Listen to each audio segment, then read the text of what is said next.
We are looking at chapter number 5, rulers and buildings.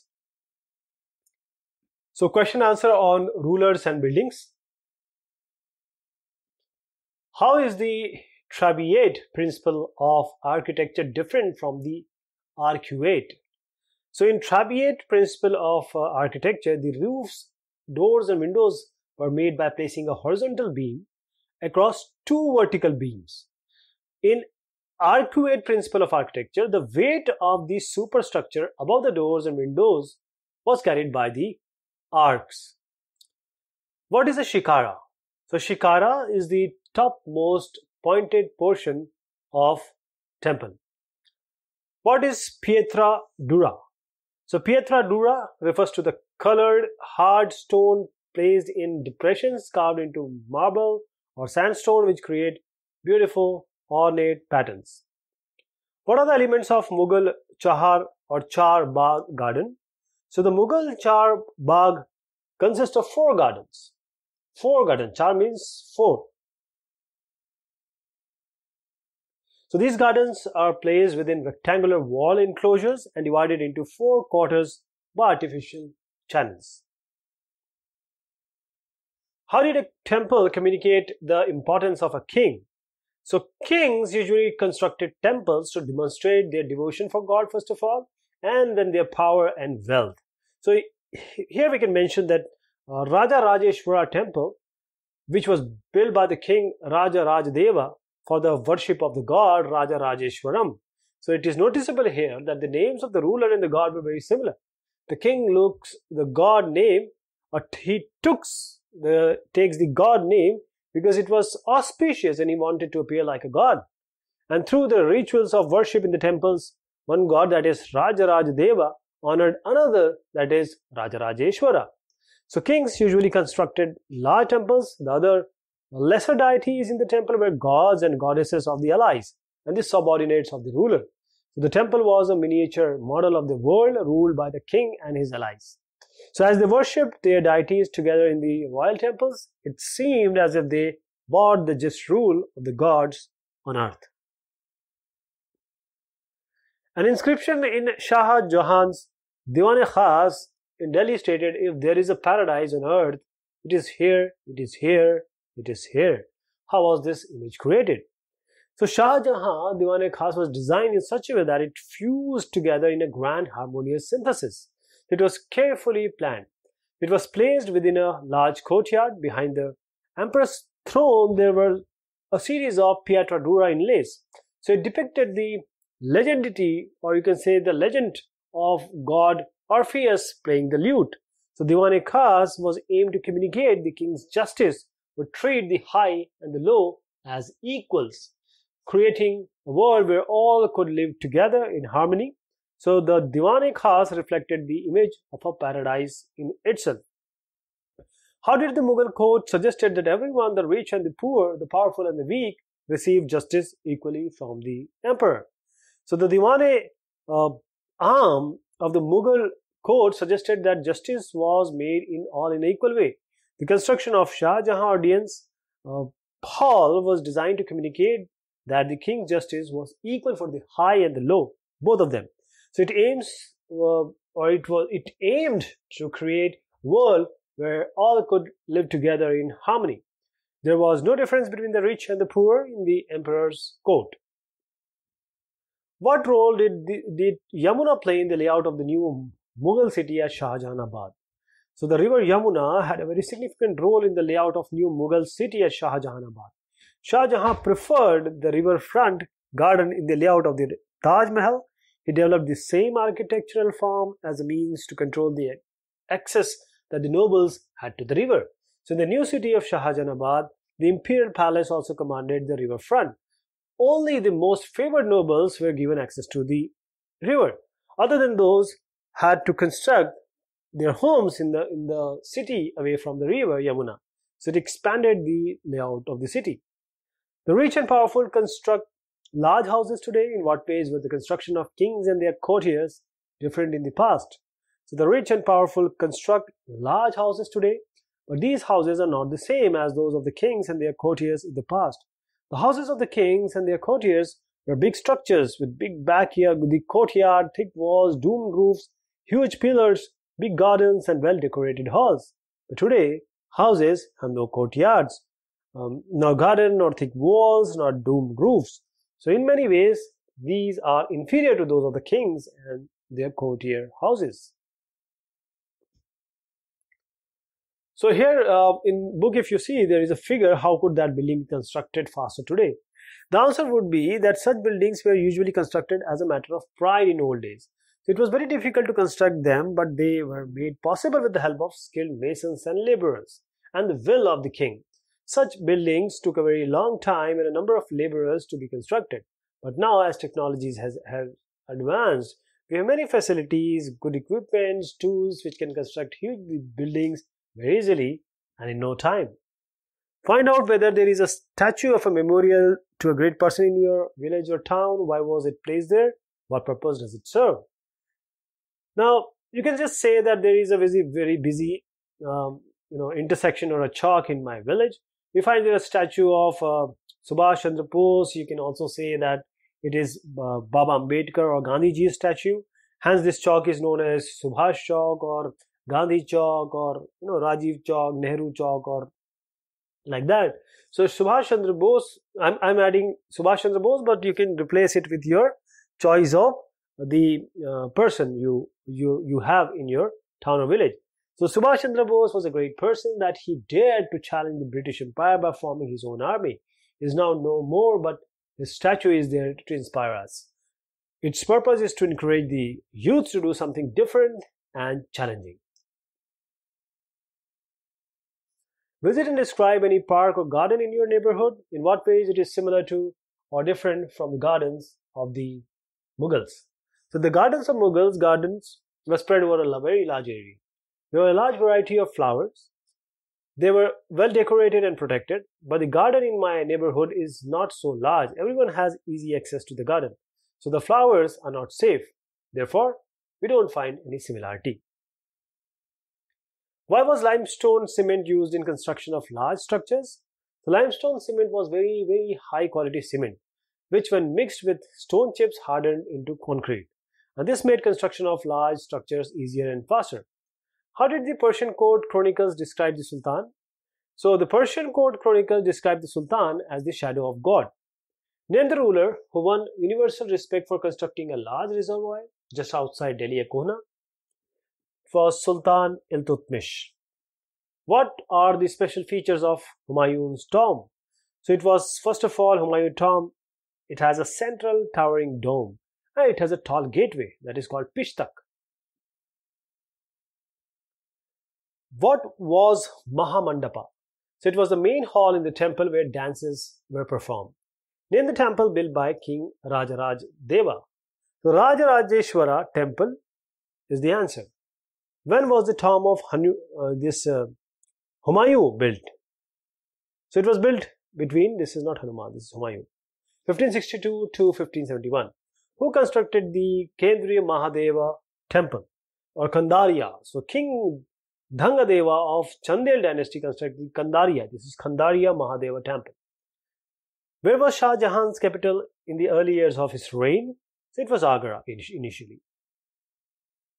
What is the special feature of Fatehpur Sikri, Akbar's capital? The special feature is many of the buildings show the influence of architecture style of Gujarat and Malwa. Name the king who invaded Sri Lanka. Whom did he defeat? So King Sri Maharaj Sri Vallabha, he defeated the king Senavan. What were Havelis? So they were large mansions of the merchants, Havelis. How did kings win the praise of their subjects? So they won the praise of their subjects by building structures meant for public activities such as the temples, mosques, tanks, wells, caravanserais, and bazaars. What type of structures were built by king and their officers between 8th and 18th century? So during this period, kings and their officers, they built two kinds of structures. First is forts, palaces, garden residences and towns. And the second one, the structure meant for public activity like the temple, mosque, tanks, wells. the caravanserais and bazaars. Now, write a short note on Kandariya Mahadeva temple. So the Kandariya Mahadeva temple was dedicated to Lord Shiva. It was constructed in 999 by the king Dhangadeva of Chandela dynasty. The temple had an ornamented gateway that led to an entrance. So it had a main hall known as mahamandapa where dances were performed. So the image of the chief deity was kept in main shrine known as Garbhagriha. So this was the place of ritual worship where only the king and his kith and kin gathered. Throw light on how the construction of Rajarajeshwara temple was a very difficult task. So the Rajarajeshwara temple was built in early 11th century. It had the tallest shikhara amongst the temples of its time.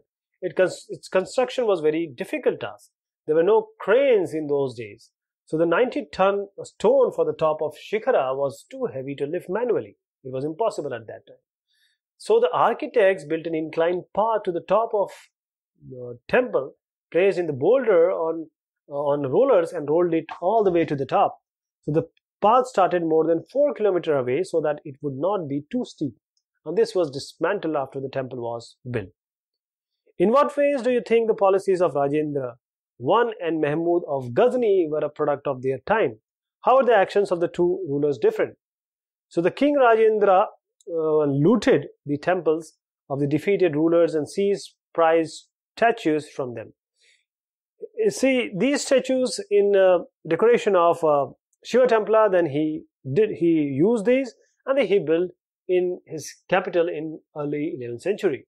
Sultan Mahmud of Ghazni was a contemporary of Rajendra I. He destroyed and looted the temples of defeated kings in order to win credit as a great hero of Islam. Then King Rajendra I constructed temples while Mahmud of Ghazni destroyed it. In this way, their actions were very much different from one another. Write a brief note on the Chahar Bagh or Char Bagh built by Mughal rulers. So the Mughal emperors were very much interested in literature, art and architecture.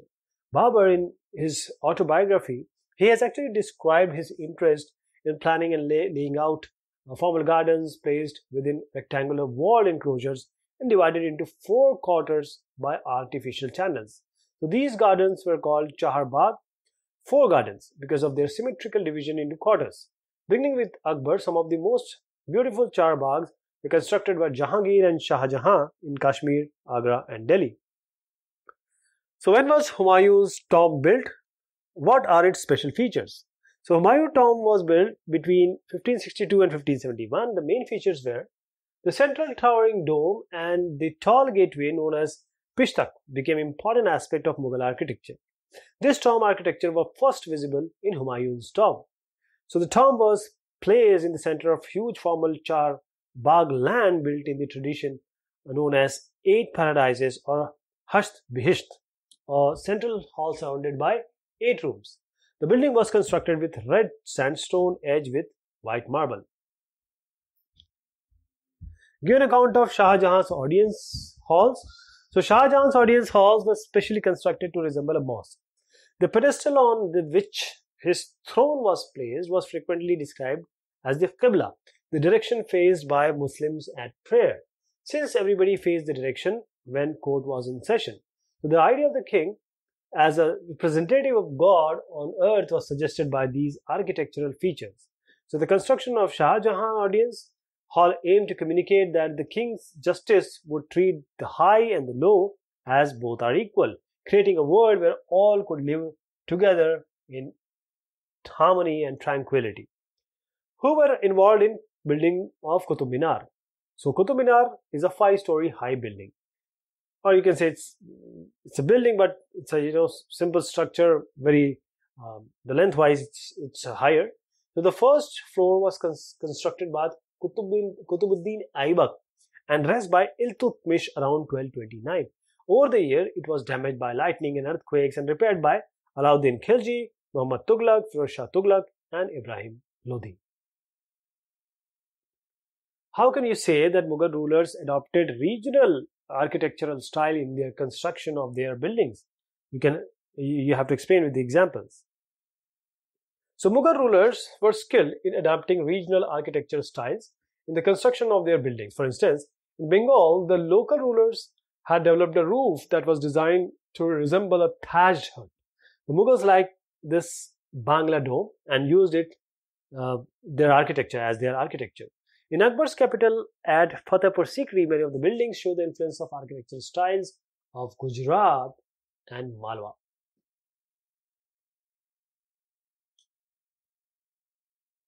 Describe how Shah Jahan adapted the riverfront garden in the layout of the Taj Mahal. This is Taj Mahal.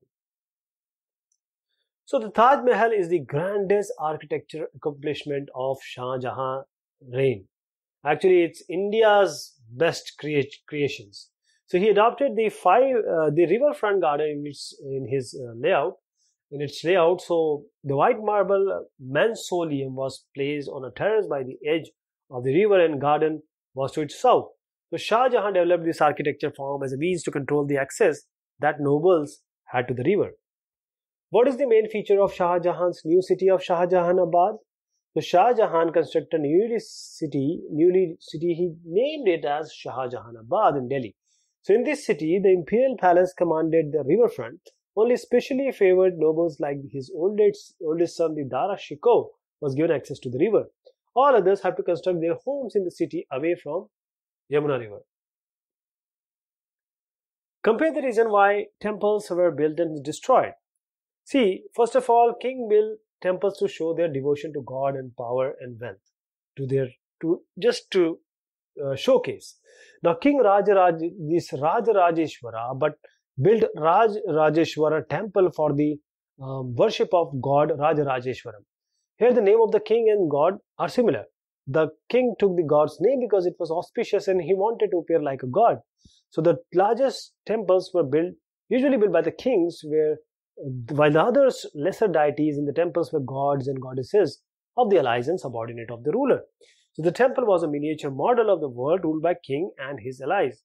So as they worshipped the deities together in the royal temples, it seemed as if they bought the just rule of the gods on the earth. So king built temples, but when they attacked one another kingdoms, they often targeted these buildings.